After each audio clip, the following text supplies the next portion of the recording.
Katika siku ya 7 ya vita vya kukabiliana na uchokozi wa Marekani na utawala wa kizayuni wa Israeli, jeshi la Iran la walinzi wa mapinduzi ya Kiislamu IRGC limetangaza wimbi la 21 la operesheni ya Ahadi ya Kweli 4 likihusisha mashambulizi ya pamoja ya makombora na ndege zisizo na rubani pamoja na kurushwa kwa makombora ya Khaibar yenye vichwa vingi vya kivita dhidi ya malengo yaliyoko katikati ya Tel Aviv. Kwa mujibu wa mwandishi wa Pars Today, shirika la habari la Melhi limeripoti kuwa siku ya 7 ya vita imeendelea huku uwanja wa mapambano ukishuhudia kuongezeka kwa kiwango cha mashambulizi ya kulipiza kisasi kutoka Iran. Operesheni ya Ahadi ya Kweli 4 imeendelea kwa mawimbi mfululizo ikitumia makombora ya kisasa ya Khaibar kulenga vituo nyeti ndani ya Tel Aviv. Jeshi la walinzi wa mapinduzi ya Kiislamu pia limetangaza utayari wake kamili wa kuendelea na mapambano ya muda mrefu na kuanzisha matumizi ya mifumo mipya ya silaha. Wakati huo huo, taarifa zinasema makombora ya Iran yameweza kuharibu mfumo wa Marekani wa ulinzi wa anga wa Tahad nchini Jordan. Siku ya Ijumaa asubuhi, katika taarifa nambari 22 ya operesheni ya Ahadi ya Kweli 4, kitengo cha uhusiano wa umma cha jeshi la walinzi wa mapinduzi ya Kiislamu IRGC kilitangaza kwamba wimbi la 22 la operesheni ya Ahadi ya Kweli 4 lilianzishwa kwa kauli mbiu tukufu ya Hussein bin Ali, likihusisha kurushwa kwa makombora ya Khaibar, Khorramshahr-4 na Fatah. Mashambulizi hayo yalielekezwa dhidi ya malengo ya Marekani na utawala wa kizayuni katika Ghuba ya Uajemi hadi Tel Aviv, kama hatua ya kulipiza kisasi dhidi ya walioua watoto wa Iran katika tukio la shule la Minab. Katika wimbi hili lenye nguvu, kufuatia tangazo la walinzi wa mapinduzi kuhusu kuongezeka na kupanua mashambulizi pamoja na makombora makubwa ya ballistic. Pia kulitumika kombora zito sana la Khorramshahr-4 lenye kichwa cha kivita cha tani 2 na kasi inayofikia takriban Mach 14, yaani mara 14 ya kasi ya sauti, ambalo lilielekezwa dhidi ya malengo ya maadui wanaoihasimu taifa la Iran. Wakati huo huo, kulingana na taarifa nambari 14 ya jeshi la Jamhuri ya Kiislamu ya Iran, katika saa zilizopita vikosi vya ardhini vya jeshi hilo vilituma kwa wingi ndege zisizo na rubani za mashambulizi ya kujitoa mhanga kamikaze drone kulenga kambi za majeshi ya Marekani nchini Kuwait. Vita hivi vya kulazimishwa vilivyoanza asubuhi ya tarehe 28 Februari kufuatia shambulio la kigaidi la Marekani na Israeli dhidi ya Jamhuri ya Kiislamu ya Iran vinaendelea kuwa tata zaidi na vya umwagaji damu kadri siku zinavyoongezeka, huku adhabu dhidi ya mvamizi ikiendelea kubaki katika ajenda kuu ya vikosi vya ulinzi vya Iran. Kampuni ya huduma za satellite ya Marekani imetangaza kuwa inachelewesha kutoa picha zake kwa siku 4 ili kuzuia tathmini na uchambuzi wa hasara zilizosababishwa kwenye kambi za kijeshi za Marekani katika eneo la Asia Magharibi. Kampuni ya huduma za picha za satellite ya Planet Labs imetangaza kuwa usambazaji wa picha mpya za Mashariki ya Kati, ikiwa ni pamoja na picha kutoka nchi za Ghuba ya Uajemi na Iraq na Kuwait, unacheleweshwa kwa masaa 99 ili kuzuia uchambuzi wa hasara za kambi za Marekani katika eneo hilo. Planet Labs imewajulisha wateja wake kwamba tangu sasa baadhi ya picha za satellite za Asia Magharibi zitacheleweshwa kwa saa 96. Ripoti hiyo inasema uamuzi huo unahusu picha kutoka nchi za Kiarabu za Ghuba ya Uajemi, Iraq, Kuwait na maeneo jirani ya vita. Kampuni hiyo imesema sababu ya uamuzi huo ni kuzuia uchambuzi kuhusu hasara zinazotokea katika kambi na vituo vya Marekani. Kampuni ya Planet Labs yenye makao yake makuu huko San Francisco hutoa huduma za picha za kiwango cha juu sana kwa serikali, makampuni na wachambuzi, na mara nyingi data zake hutumiwa kwa ajili ya kuchunguza hasara za mashambulizi ya kijeshi au mabadiliko ya nyanja mbalimbali. Katika miaka ya hivi karibuni, picha za satellite za kibiashara zimekuwa mojawapo ya vyanzo vikuu vya uchambuzi wa vita, na watafiti na vyombo vya habari vinatumia picha hizo kuchunguza na kutathmini hasara za kambi za kijeshi, viwanja vya ndege na taasisi za kimkakati. Ripoti zinaonyesha kuwa mashambulizi ya makombora na ndege zisizo na rubani za Iran dhidi ya kambi za kijeshi za Marekani zimesababisha hasara kubwa za hali na mali. Novemba mwaka 2023, ripoti ilionyesha kwamba makampuni ya huduma za picha za satelaiti za kibiashara kama Planet Labs zilificha na kuchelewesha picha halisi za vita vya Israeli ukanda wa Gaza.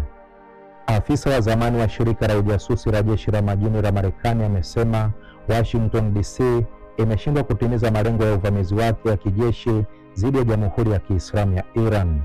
Scott Ritter ambaye ni mchambuzi wa masuala ya kijeshi na mkaguzi wa zamani wa silaha wa Umoja wa Mataifa amesema kinyume na ilivyokuwa ikizaniwa, mashambulizi ya kijeshi ya Marekani dhidi ya Iran yamekuwa na matokeo kinyume na matarajio yao. Akizungumza kwa lugha ya kejeli, mkaguzi huyo wa zamani wa silaha wa Umoja wa Mataifa amesema lengo la Marekani la kumuua kiongozi mkuu wa Iran lilikuwa ni kuwaburuta wananchi mitaani dhidi ya utawala. Na leo mamilioni ya Wairan wameingia mitaani, lakini kwa ajili ya kuomboleza mauaji ya kiongozi wao. Amesema mfumo unaotawala nchini Iran unaungwa mkono sana na wananchi. Scott Ritter amesema uungaji mkono huo wa wananchi unazidi kuongezeka kadri mashambulizi ya Marekani na Israeli yanavyozidi. Ameongeza kuwa Wairan wamejiandaa kwa vita hizi zaidi ya miaka 20 na maandalizi hayo yamekamilika. Afisa huyo wa zamani wa upelelezi wa Marekani amesema Wairan wanaendelea kushambulia kambi na ngome za Marekani Mashariki ya Kati na wanaiadhibu vikali Israeli kiasi ambacho kwamba Waisraeli wenyewe hawakufikiria akilini mwao. Rais wa Iran amesema Jamhuri ya Kiislamu ya Iran haitasita kuendelea na kujihami na kujilinda dhidi ya mashambulizi ya kichokozi ya maadui ya taifa hilo. Kwa mujibu wa shirika rasmi la habari la Iran MERHI, Masoud Pezeshkian, rais wa Iran, amesema hayo kwenye ujumbe aliyoutuma leo kwenye ukurasa wake rasmi wa mtandao wa X na kubainisha kuwa tumejitolea kwa ajili ya amani ya kudumu katika eneo la Asia Magharibi, lakini tumesimama kidete kulinda heshima ya taifa hili. Rais wa Iran ameeleza kuwa baadhi ya nchi zimeanzisha juhudi za upatanishi ili kupunguza taharuki iliyopo na kueleza bayana kuwa jibu la Iran kwa jitihada hizo liko wazi. Daktari Pezeshkian amebainisha kuwa wanaotaka kuwa wapatanishi wanapaswa kwenda kwa wale waliotweza na kudumisha uwezo na nguvu za taifa la Iran. Rais wa Iran amezihutubia tawala za Marekani na Israeli kwa kuwasha moto ambao hawawezi kuuzima na kuziambia kwamba kwa kudumisha uwezo wa taifa hili umewasha moto wa mzozo uliopo. Kabla ya hapo, rais wa Jamhuri ya Kiislamu ya Iran alisema katika ujumbe wake kwa viongozi wa nchi rafiki na majirani kwamba mashambulizi ya kijeshi ya Marekani na utawala wa kizayuni wa Israeli yameiacha Iran bila chaguo lolote isipokuwa kujilinda. Vikosi vya majeshi ya Jamhuri ya Kiislamu ya Iran vinaendeleza operesheni ya Ahadi ya Kweli 4 ikiwa ni katika kujibu uchokozi wa Marekani na utawala wa kizayuni wa Israeli ulioanzishwa Jumamosi iliyopita Februari 28. Operesheni hizo za kijeshi za Iran zimeendelea kulenga ngome za kijeshi, kiuchumi na kisiasa za utawala wa kizayuni wa Israeli na vituo vya kijeshi vya kijasusi vya Marekani katika ardhi za nchi za eneo hilo. Msemaji wa Jeshi la Walinzi wa Mapinduzi ya Kiislamu IRGC ametangaza kuwa mbinu mpya na silaha mpya ziko njiani kuzinduliwa kwa ajili ya kukabiliana na uchokozi wa kijeshi ulioanzishwa na Marekani na utawala wa kizayuni. Brigedia Jenerali Ali Mohammed Naeini ameeleza hayo siku ya Ijumaa na kubainisha kwamba vikosi vya ulinzi wa Jamhuri ya Kiislamu ya Iran vimejiandaa kwa vita vya muda mrefu hadi kuhakikisha vimemtia adabu mchokozi. Jenerali Naeini ameongeza kuwa katika kila wimbi la operation adui ajiandae kukabiliwa na vipigo vikali.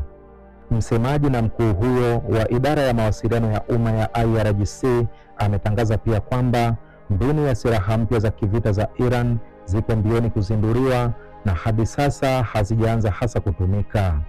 Hayo yanaripotiwa katika hali ambayo afisa mmoja wa Jeshi la Walinzi wa Mapinduzi ya Kiislamu amenukuliwa akisema kuwa katika kipindi cha wiki moja iliyopita ya vita, Iran imetumia zaidi makombora yake ya kizazi cha miaka 10 iliyopita katika mashambulizi yake dhidi ya ngome na vituo vya Marekani na utawala wa kizayuni wa eneo hilo. Mkuu wa kituo cha tafiti maalum za michakato ya kisiasa cha Russia amesema uvamizi wa kijeshi ulioanzishwa na Marekani na utawala wa kizayuni dhidi ya Iran unafanyika kinyume cha sheria, na akabainisha, baada ya kuanza hujuma hii tumeshuhudia kuimarika kwa umoja wa wananchi wa Iran kwa kiwango ambacho hakijawahi kushuhudiwa.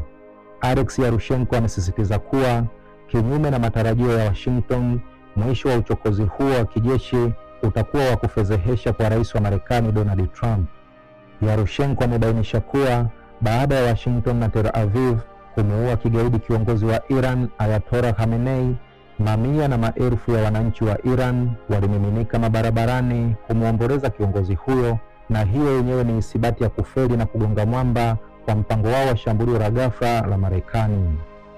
Mchambuzi huyo wa Kirusi anaeleza kuwa Wamarekani walikuwa wakizani utawala utaanguka kwa kumuua kiongozi wa juu kabisa wa Iran, lakini matokeo yamekuwa ni kinyume chake, ambapo jamii ya Iran imeonyesha ni jinsi gani iko imara na thabiti. Hayo ndiyo yamejiri huko Mashariki ya Kati, kati ya Israeli, Marekani na Iran. Basi subscribe ili uweze kupata habari hizi hapa hapa kila wakati. Nitakuletea dondoo zote zinazojiri Mashariki ya Kati. Mimi sina la ziada, nikutakia usikivu mwema wa vipindi vinavyokuja. Bye bye.